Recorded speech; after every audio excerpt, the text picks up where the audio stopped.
warahmatullahi wabarakatuh. Selamat. Izin bertanya Bu ya, di keluarga saya ada 4 bersaudara. Yang satu itu mempunyai keyakinan yang berbeda. Apa? Keyakinan yang berbeda. Muslim tapi tetap. Bukan? Bukan Muslim. Baik. Non, ya. Baik. Dari awal kita sudah menasehati sampai kita nangis-nangis Bu ya. Tapi kayaknya nggak ada perubahan dari. Asalnya Islam juga. Iya. Keluar dari Islam. Iya. Murtad. Baik. Nah, akhirnya seperti putus asa tuh Bu ya, karena semakin kita berusaha untuk kembalikan dia ke jalan yang seperti kita, tapi kayaknya nggak semakin gimana ya, semakin jauh. Nah, sebatas apa kita sejauh apa kita saudara saya, soalnya kadang-kadang di hari Minggu adik saya itu ingin meminjam mobil untuk pergi ke tempat ibadahnya. Bagaimana hukumnya Bu ya?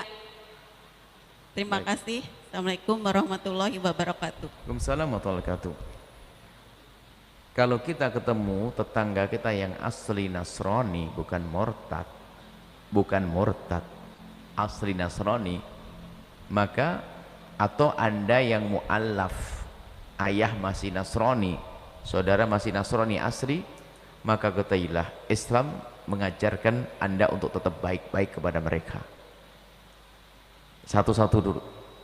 Makanya ada orang masuk Islam, saya bilang masuk Islam itu berat loh ya. Kamu sudah siap? Berat gimana? Kalau kamu masuk Islam, maka kamu harus lebih baik dengan saudaramu yang masih Nasrani melebihi daripada saat kamu belum masuk Islam. Setelah masuk Islam, kamu harus jauh lebih bagus. Siap enggak? Nah itu beratnya. Islam mengajarkan begitu karena saudaranya asli Nasrani. Tapi kalau murtad itu berkhianat dia kepada agamanya. Maka di dalam pembahasan fikih, ini fikih dulu. Di dalam pembahasan fikih, orang murtad itu adalah nggak terhormat darahnya. Kalau ada mahkamah Islam, karena apa? Dia berkhianat, dia bahaya orang begitu itu. Maka dipenggal lehernya. Itu dalam bahasa fikih. Cuman untuk sampai kepada memenggal harus ada martabat, ada akhlak, ada tarbiyah dan sebagainya. Ujung-ujungnya seperti itu.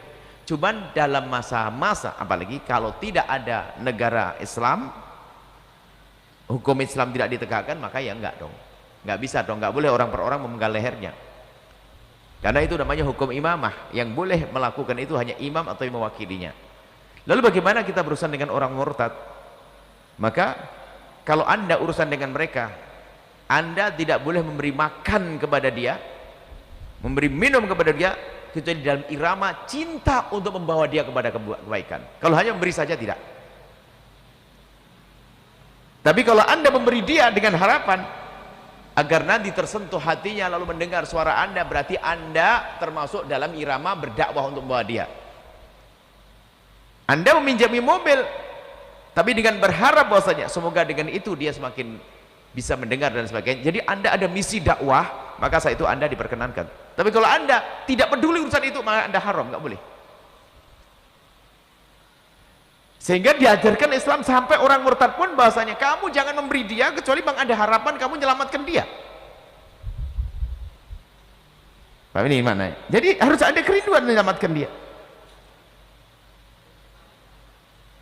Ini beda hukum fikihnya itu begitu, tapi cuman kadang-kadang di dalam orang yang membenci Islam itu yang dilihat penggal lehernya, ininya proses untuk dipenggal leher ini panjang, ada istitab, bahkan nanti diminta tobat.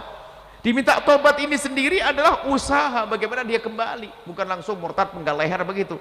Memang hukumnya murtad penggal leher karena dia berkhianat. Cuman untuk sampai di penggal leher itu prosesnya, proses mengajak, kita himbau, kita rayu untuk kembali dan seterusnya. Karena di sini tidak ada syariat yang ditegakkan untuk itu, maka niatlah untuk berdakwah dan tidak ada batasnya, ya. Maka ada dua yang Anda lakukan.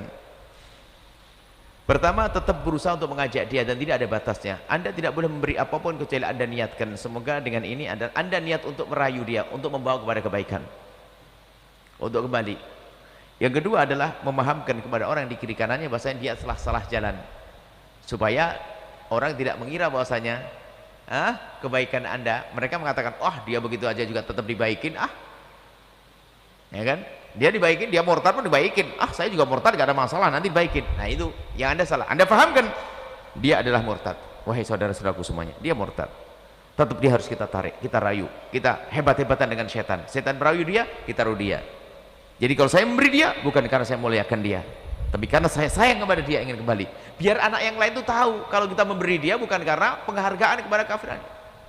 Coba kalau nggak tahu, tiba-tiba diberi ini, murtad aja begitu, murtad saya juga nggak takut. Anak-anak yang lain juga, murtad saya nggak takut. Pun ini abang, kakak, bibi itu nggak marah juga saya, yang lain murtad. Maka tampakkan pada saudara besarnya, itu adalah satu kesalahan. Dan ini mohon maaf, ini tidak ada urusannya saya mencaci agama Nasrani, Hindu, Buddha, tidak. Agama orang asli Hindu kita hormati dia sebagai tetangga yang Hindu. Nasrani, jika Anda tetangga kami, Anda lapar wajib Anda gunakan. Kami hanya bicara orang dari saudara yang semula muslim kemudian dia murtad karena dia berkhianat. Itu. Naudzubillah.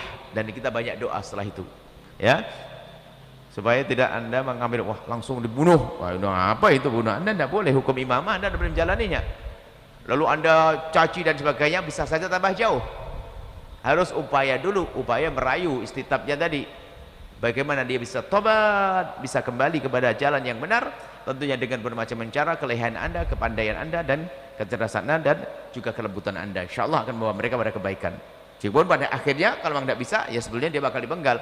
Kalau pun tidak dipenggal lehernya di dunia, karena ada hukum Islam di situ, maka di akhirat akan selama-lamanya. Na'udzubillah. Kasihan dia.